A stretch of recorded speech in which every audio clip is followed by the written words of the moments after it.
I'm Priscilla Barrera with the Investing News Network, and here with me today is Simon Moores, Managing Director of Benchmark Mineral Intelligence. Simon, thank you so much for joining us today. Good to see you again. Thanks for having me. Yeah, so we're here at PDAC. My first question for you today is about the recent US Senate hearing. You were testifying there for the second time. Can you tell our audience what has changed from last year for the US and for the space in general? Yeah, it was really interesting testifying for the second time in only 14 months, so not a long time between the two hearings. But this time around, I sent a more direct message as kind of the first point, and I think that message got through.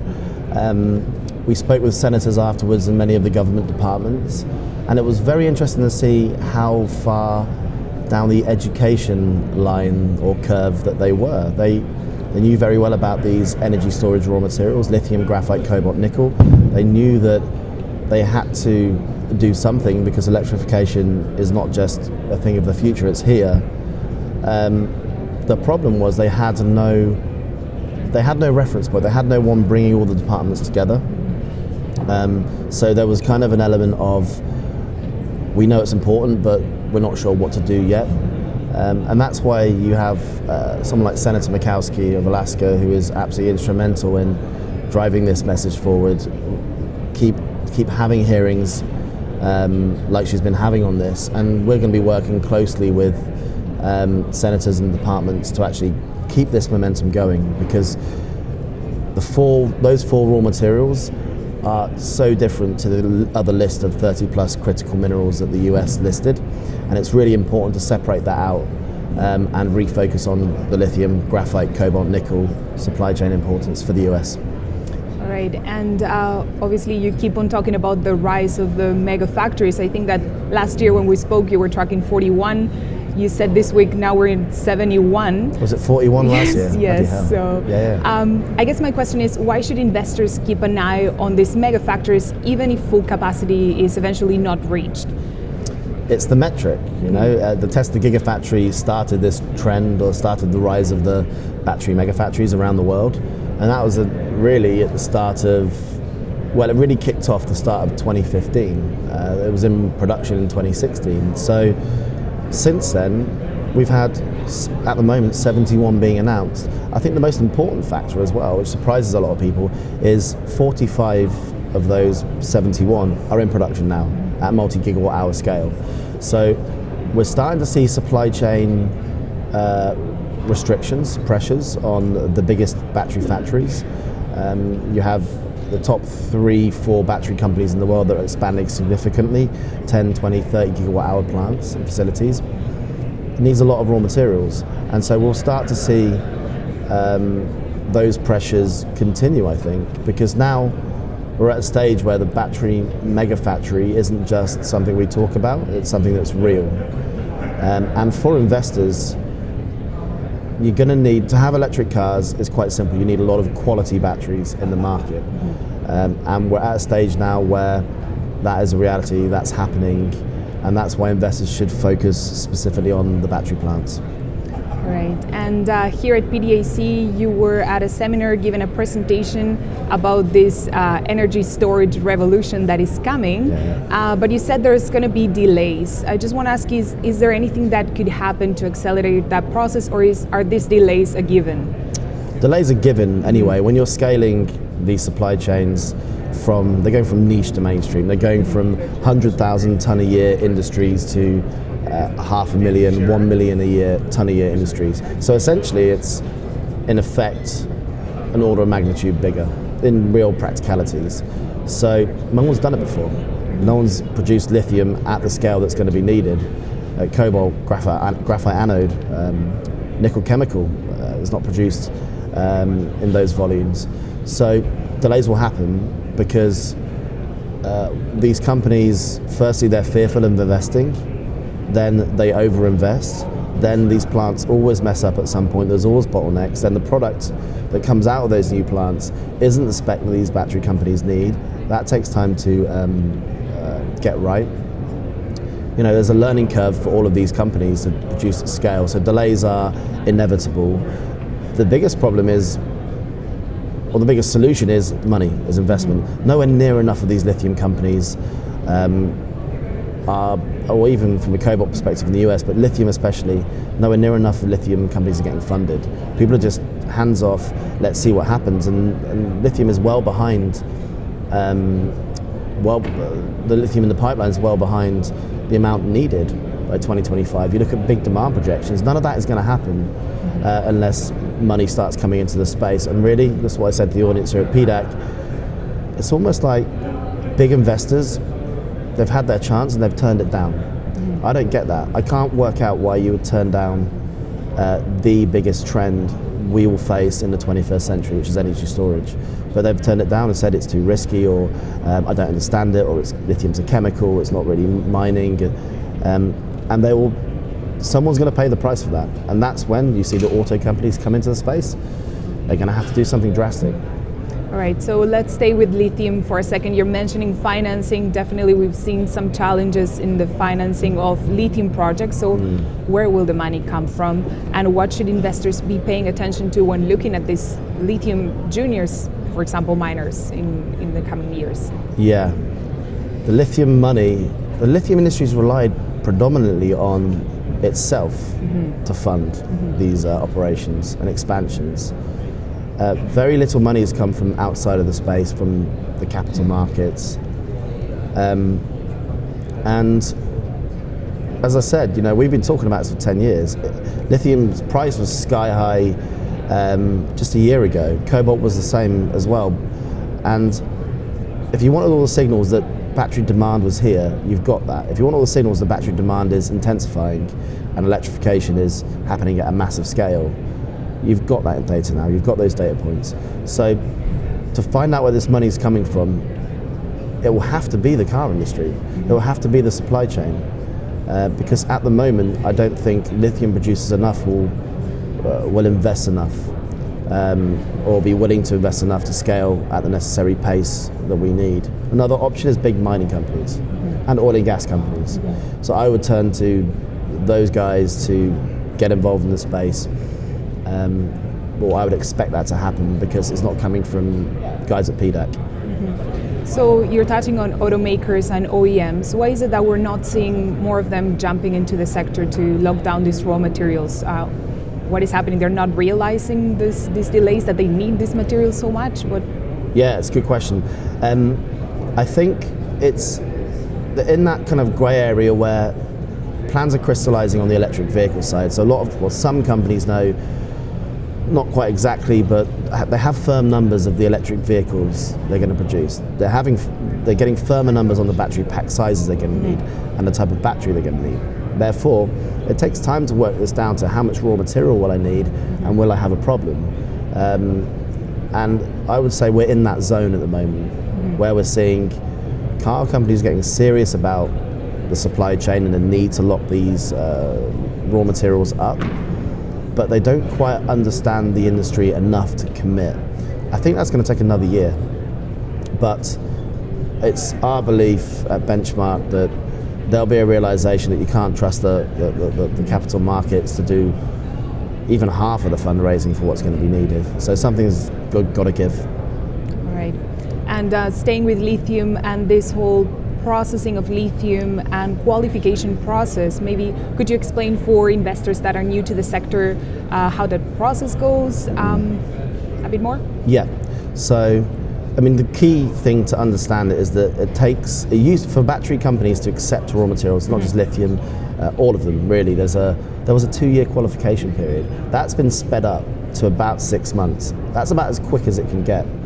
So if you think about the process, you find you're a battery producer, you need to qualify new materials, you find a new supplier.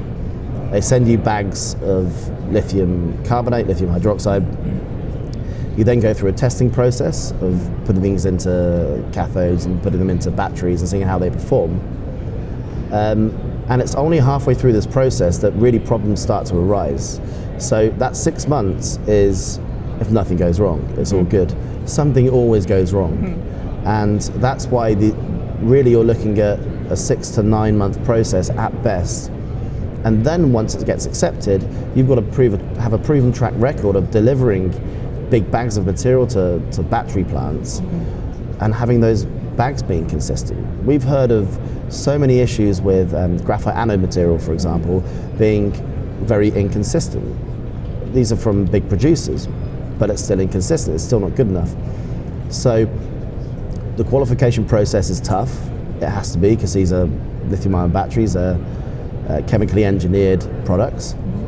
And the second part is, once you're in the supply chain, it's probably even tougher to prove that track record. That's why it's so difficult. But once you're in there, once you have a customer, once you have a relationship with your supplier, then you're good for lifetime, or you're good for a 10, 20-year relationship. And that's the difference why these aren't commodities, but they are specialty minerals and chemicals. All right, and moving away from lithium and talking a little bit about cobalt, are you still bullish on cobalt despite the price decline that we've seen in the last few months? I think so, yeah. Cobalt, I feel for those in the cobalt industry and cobalt investors, because it's got everything against it, hasn't it? You know, the vast majority come from the DRC, the problems with the artisanal and a tiny bit of illegal mining, which doesn't give it a good reputation, and the price performance of the last 8 months. The key thing to focus on is how much cobalt will be needed. What's the trend of cobalt being used in lithium-ion batteries? It's our belief that cobalt will never be engineered out of a lithium-ion battery. It's zero cobalt on a wide scale for all the auto manufacturers is just too high a risk.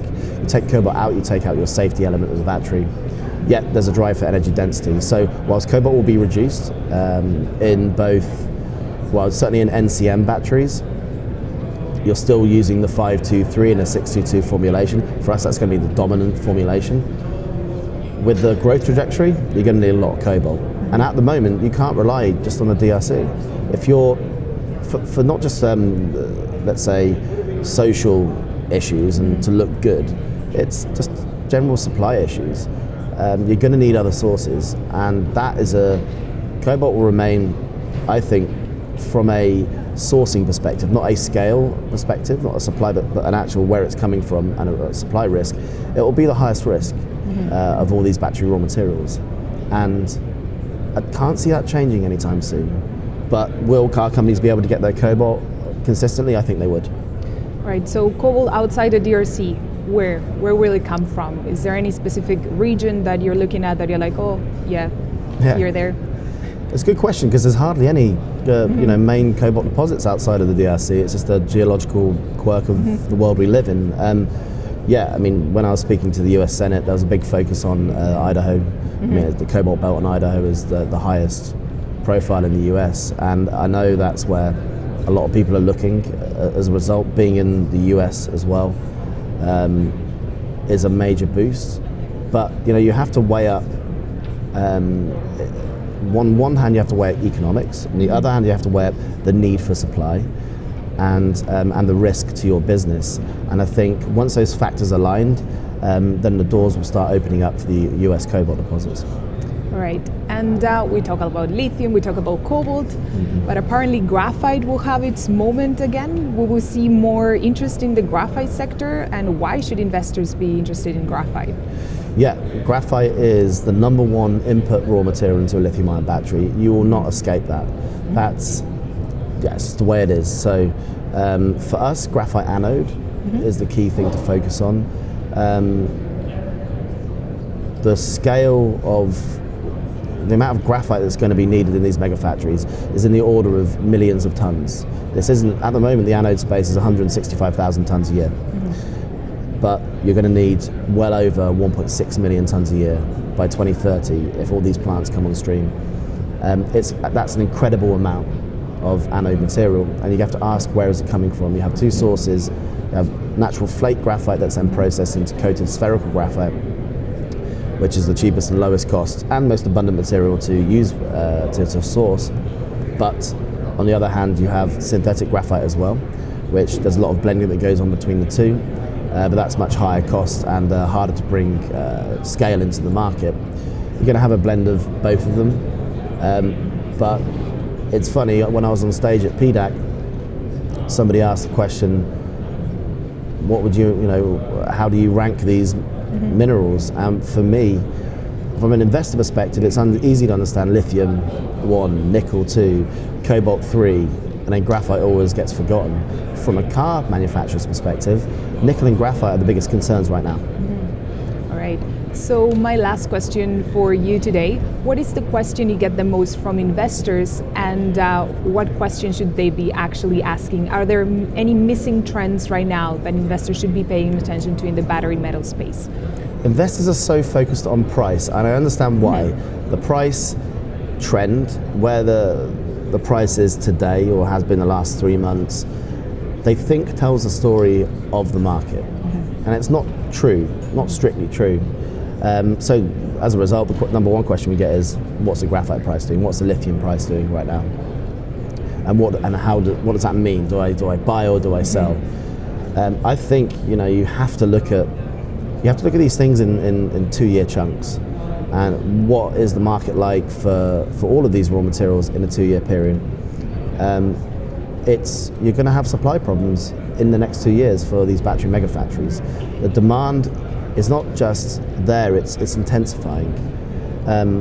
So I would say, from the pricing perspective, look at the battery megafactories, look what is coming on stream, and then you can easily work out the amount of raw material they're going to need. There isn't enough. So that's number one. The second question we get is on recycling and how that's going to impact battery recycling, how that's going to impact the raw material volumes in the market. I mean, it's still a very new thing. It's happening now, it's very interesting, but in very small volumes. It's going to take really another 5 years to work out, firstly, what kind of batteries are coming back into the market, because these batteries are lasting longer in like the Tesla Model S, for example, than anyone ever thought. So what form and chemistry is coming back into the market, and then they have to work out the processing methods. What processing and recycling method do we develop to best extract those raw materials?